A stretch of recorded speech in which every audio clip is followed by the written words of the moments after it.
est là pour pouvoir vous permettre de faciliter votre prise en main et vos premiers pas dans l'utilisation de notre outil de ticketing. Donc vous allez recevoir une invitation par email vous proposant tout simplement de vous connecter. La première chose que vous devrez faire, c'est créer un compte. Une fois que ce compte aura été créé, vous allez accéder à l'univers de Country. Donc Country est un outil de ticketing où vous avez en fin de compte différentes vues en latéral qui sont configurées en fonction de vos besoins. Donc ces vues-là, on va retrouver en fin de compte la vue travaux, qui est un processus de traitement de l'ensemble de vos tickets. Voilà. De la même manière, on retrouvera des fils de discussion que l'on peut avoir sur des questions que vous posez sur l'utilisation par rapport à votre site ou tout cas de figure, et vous pouvez retrouver également une vue documentation où on aura condensé dans cette vue-là des réponses à des questions qui ont une pertinence à figurer dans cette bibliothèque de documentation afin de vous permettre ultérieurement de retrouver et de vous référer aux réponses qu'on a pu faire à ce propos, des tutoriels ou autres. Voilà.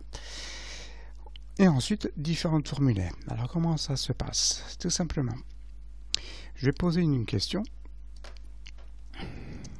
Cette question-là, une fois qu'elle a été adressée, c'est par ce formulaire-là, va nous être directement envoyé et notifié par email.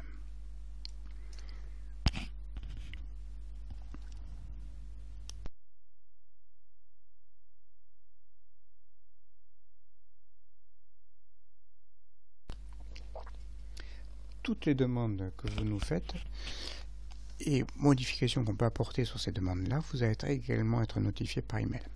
Donc, cette carte-là, une fois qu'elle a été envoyée, vous voyez qu'elle va être abondée dans cette vue-là. Et elle va tout simplement être en attente de réponse, puisque pour l'instant, à ce stade, elle n'a pas été prise en charge. Dès lors qu'elle a été prise en charge par nos services, eh bien, tout simplement, on va la mettre dans un état de qualification. Qualification, donc là-dedans, on va tout simplement abonder un échange de fil de discussion sur lequel, bien sûr, vous êtes amené à répondre. Voilà. Et ainsi de suite, jusqu'à ce qu'on puisse en fin de compte traiter votre question. Et une fois que ceci a été fait, bien sûr, elle sera considérée comme répondue. Très bien. Donc ça, c'est le cas le plus simple par rapport à l'usage des questions-réponses qu'on peut avoir sur notre plateforme. L'autre cas de figure qui va nous intéresser le plus, ça va être le cas des traitements d'incidents et de demandes de travaux que vous pouvez formuler sur votre site. Donc, comment ça se passe? Et bien, de la même manière qu'on a posé une question, on peut déclarer un incident ou demander un travail. Donc, ce sont deux formulaires qui sont indépendants.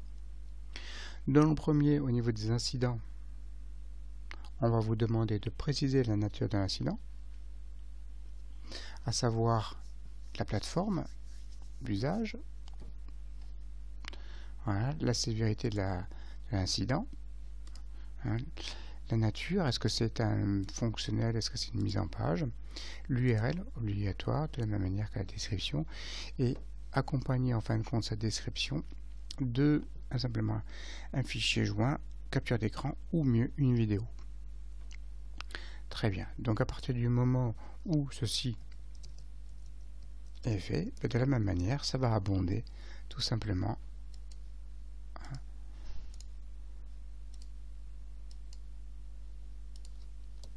un fil de traitement. Et on va le retrouver dans le fil de traitement, dans la vue travaux, ici.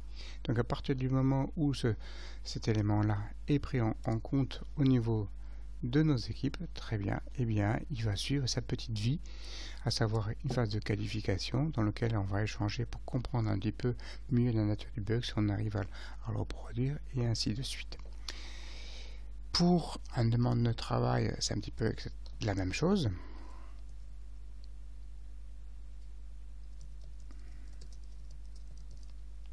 On va vous demander de définir une priorité, c'est-à-dire dans vos travaux, vous pouvez considérer que ce travail-là est plus important pour vous que l'autre. Et ensuite, on a deux niveaux d'intervention qui sont l'express et le standard, puisque je rappelle que l'urgent est uniquement disponible pour les sites qui sont en dysfonctionnement non accessible comme non réalisable.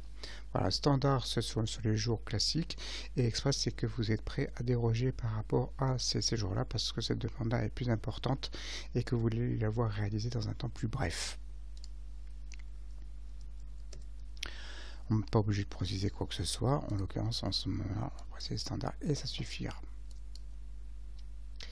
Très bien, donc à partir de ce moment-là, eh bien pareil, cet élément-là va automatiquement être dans mon fil de traitement. On va voir que cette carte-là a plus de champs que la carte question. Donc on retrouve nos éléments qu'on avait précisés précédemment. Et c'est surtout qu'une fois qu'on a fait la prise en compte de cette demande-là, eh bien on va tout simplement vous définir précisément le temps estimé pour réaliser cette opération. Sous-entendu qu'on a qualifié effectivement avec vous votre besoin à travers les discussions qu'on a pu avoir. On va tout simplement vous demander, à ce moment-là, une fois que l'estimation a été effectuée, de réapprouver ou pas l'opération. D'envoyer le champ réalisation à valider, ce qu'on va retrouver d'ailleurs dans cette vue condensée.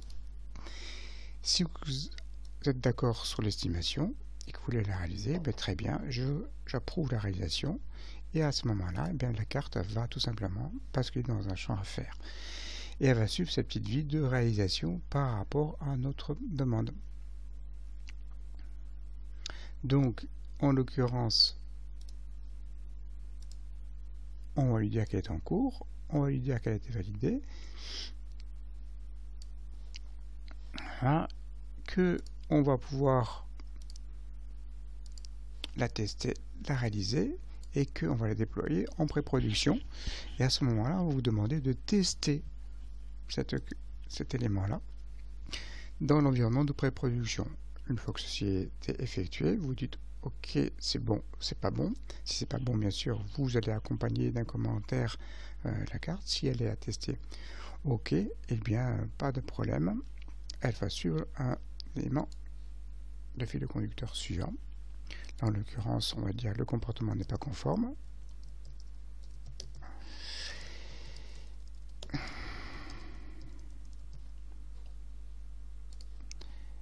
Et automatiquement, du coup, elle va rebasculer dans un fil de traitement à faire jusqu'à ce que on arrive effectivement à répondre à votre besoin.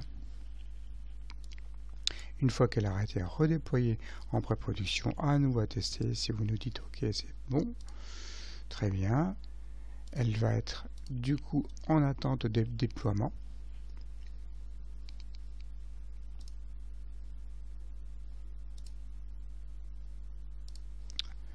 Voilà. Et une fois qu'elle sera déployée en production, on va vous redemander de la même manière de la tester de nouveau.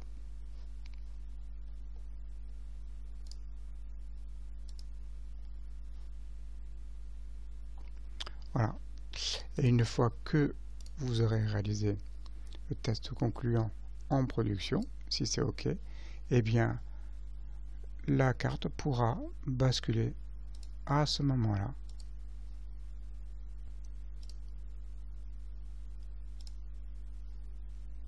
en état clos.